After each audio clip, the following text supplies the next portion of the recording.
ವಿದ್ಯಾರ್ಥಿಗಳಿಗೆ ರಜದ ಒಂದು ಸಮಯ, ಹಾಗಾಗಿ ಒಂದು ಬೇಸಿಗೆ ಶಿಬಿರವನ್ನು ಈ ವರ್ಷದಿಂದ ಪ್ರಾರಂಭ ಮಾಡಬೇಕು ಅಂತಕ್ಕಂಥದ್ದು ನಮ್ಮ ಸಾಮಾಜಿಕ ಜಾಲತಾಣದಲ್ಲಿ ಕೆಲಸ ಮಾಡ್ತಕ್ಕಂಥ IT ಸೆಲ್ನ ಹುಡುಗರುಗಳೇನಿದ್ದಾರೆ ಅವ್ರ ಜೊತೆ ಕೂತು ಕಳೆದ ಒಂದು ತಿಂಗಳಿಂದನೂ ನಿರಂತರವಾಗಿ ಈ ಕಾರ್ಯಕ್ರಮ ಯಾವ ರೀತಿ ಹೋಗಬೇಕು 5 ದಿನಗಳ ಕಾಲ ಅಂತಕ್ಕಂಥದ್ದು ಪ್ಲ್ಯಾನಿಂಗನ್ನು ಮಾಡ್ಕೊಂಡಿದ್ದೇವೆ. ಇವತ್ತು ಮೊದಲನೇ ದಿನದ ಕಾರ್ಯಕ್ರಮದ ಒಂದು ಚಾಲನೆಗೆ CS ಪುಟ್ಟರಾಜಣ್ಣ ಅವರು ಜೊತೆಯಲ್ಲಿದ್ದಾರೆ, ಅಂದಾನಿ ಸಾಹೇಬರಿದ್ದಾರೆ, ಜಿಲ್ಲಾಧ್ಯಕ್ಷರು ರಮೇಶ್ ಅಣ್ಣ ಅವರು, ರಾಮಚಂದ್ರ ಅವರು, ಅನೇಕ ಜನ ಪಕ್ಷದ ಮುಖಂಡರು. ಇದು ಒಂದು ಪಕ್ಷಾತೀತವಾದಂಥ ಒಂದು ಕಾರ್ಯಕ್ರಮ ಅಂತಕ್ಕಂಥದ್ದನ್ನ ನಾವೆಲ್ಲರೂ ಭಾವಿಸಿದ್ದೇವೆ. ಈಗಾಗಲೇ ತಾಲೂಕಿಂದ ಹತ್ತತ್ರ 320ಕ್ಕೂ ಹೆಚ್ಚು ವಿದ್ಯಾರ್ಥಿಗಳು ಬಂದು ಈಗಾಗಲೇ ಈ ಒಂದು ಕಾರ್ಯಕ್ರಮದಲ್ಲಿ ಇವತ್ತೇನು ಪಾಲ್ಗೊಂಡಿದ್ದಾರೆ. ಇನ್ನೂ ಬಹುತೇಕರು ಬರ್ತಕ್ಕಂಥದ್ದಿದೆ. ಹಾಗಾಗಿ ಬೇಸಿಗೆಯ ಈ ಒಂದು ಕಾಲದಲ್ಲಿ ಇವತ್ತು ಡ್ಯಾನ್ಸ್ ಇರ್ಬೋದು, ಕರಾಟೆ ಇರ್ಬೋದು, ಅಥವಾ ಕಲೆಗೆ ಸಂಬಂಧಪಟ್ಟಂಥ ಯಾವುದೇ ಒಂದು ವಿಚಾರ ಇರ್ಬೋದು, ಎಲ್ಲದರಲ್ಲೂ ಒಂದು ಪ್ರೋತ್ಸಾಹ ಕೊಡ್ತಕ್ಕಂಥ ಒಂದು ಕೆಲಸ ಆಗಬೇಕಾಗಿದೆ ಮುಂದಿನ ಭವಿಷ್ಯದ ಪೀಳಿಗೆಗಳಿಗೆ. ಆ ಹಿನ್ನೆಲೆಯಲ್ಲಿ ಈ ಕಾರ್ಯಕ್ರಮವನ್ನು ಚಾಲನೆ ಕೊಟ್ಟಿದ್ದೇವೆ.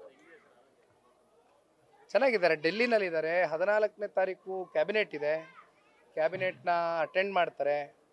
ಆರೋಗ್ಯ ಚೆನ್ನಾಗಿದೆ, ಯಾರು ಕೂಡ ಆತಂಕ ಪಡ್ತಕ್ಕಂಥದ್ದೇನು ಬೇಡ.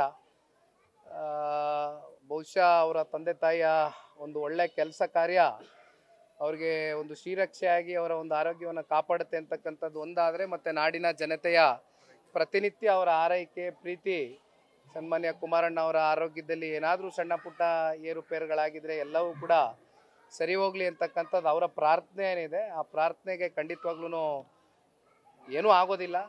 ಸನ್ಮಾನ್ಯ ಕುಮಾರಣ್ಣ ಅವ್ರಿಗೆ ಚೆನ್ನಾಗಿದ್ದಾರೆ, ಯಾವುದೇ ಆರೋಗ್ಯದಲ್ಲಿ ಏನೂ ಸಮಸ್ಯೆ ಇಲ್ಲ.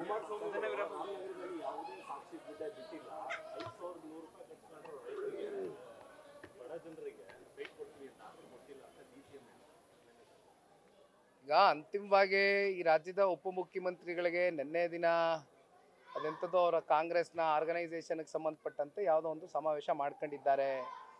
ಅಲ್ಟಿಮೇಟ್ಲಿ ಇವತ್ತು ನಮ್ಮನ್ನು ಅವರು ದೂರ್ತಕ್ಕಂಥ ಒಂದು ಕೆಲಸ ಮಾಡಬೇಕಾಗಿದೆ, ಒಂದು ರಾಜಕೀಯ ಪಕ್ಷವಾಗಿ ಮಾಡಿದ್ದಾರೆ.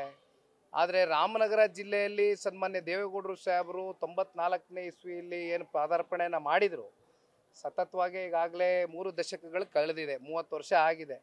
ಈ 30 ವರ್ಷದಲ್ಲಿ ಕುಮಾರಣ್ಣ ಅವರು ಏನೇನು ಮಾಡಿದ್ದಾರೆ, ದೇವೇಗೌಡರು ಸಾಹೇಬರು ರಾಮನಗರ ಜಿಲ್ಲೆಯ ಸರ್ವೋತ್ತಮಕ ಅಭಿವೃದ್ಧಿಗೆ ಯಾವ ರೀತಿ ಕೈ ಜೋಡಿಸಿದ್ದಾರೆ, ಅಧಿಕಾರ ಇರಲಿ ಇಲ್ಲದೆ ಹೋಗಲಿ ಅಂತಕ್ಕಂಥದ್ದು ಜಿಲ್ಲೆಯ ಜನತೆಗೆ ಪ್ರತಿಯೊಂದು ಕೂಡ ಭಾಳ ಸೂಕ್ಷ್ಮವಾಗಿ ಗಮನಿಸಿದ್ದಾರೆ.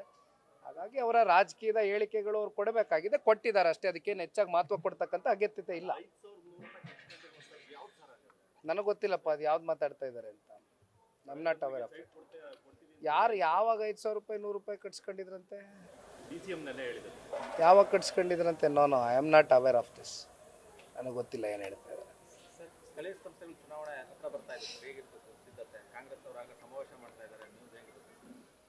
ಈಗ ಜೂನ್ ತಿಂಗಳಿಂದ ನಾವು ಇಡೀ ರಾಜ್ಯಾದ್ಯಂತ ಪುಟ್ಟರಾಜಣ್ಣ ಅವರು ಹಿರಿಯಕರು ಇಲ್ಲೇ ಇದ್ದಾರೆ, ನಾವೆಲ್ಲರೂ ಕೂತು ಚರ್ಚೆಯನ್ನು ಮಾಡಿದ್ದೇವೆ. ಎಲ್ಲ ಹಿರಿಯಕರ ಸಮ್ಮುಖದಲ್ಲಿ ಜೊತೆಯಲ್ಲಿ ಸನ್ಮಾನ್ಯ ದೇವೇಗೌಡರು ಸಾಹೇಬರ ಮಾರ್ಗದರ್ಶನ ಇದೆ. ಕುಮಾರಣ್ಣ ಅವರ ನಾಯಕತ್ವದಡಿ ಇವತ್ತು ಪಕ್ಷ ಕಟ್ತಕ್ಕಂಥದಕ್ಕೆ ಬಹುಶಃ ಜಿಲ್ಲಾ ಪಂಚಾಯತಿ ತಾಲೂಕು ಪಂಚಾಯತಿ ಚುನಾವಣೆಗಳನ್ನ ಅತಿ ಶೀಘ್ರದಲ್ಲೇ ನಾವೇನು ಎದುರು ನೋಡ್ಬೋದು.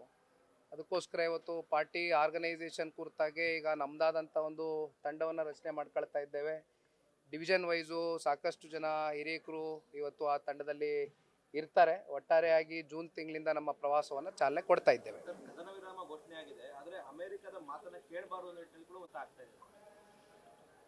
ಯಾರು ಯಾರ ಮಾತನ್ನ ಇಲ್ಲಿ ಕೇಳ್ತಕ್ಕಂಥ ಪ್ರಶ್ನೆ ಏನಿಲ್ಲ.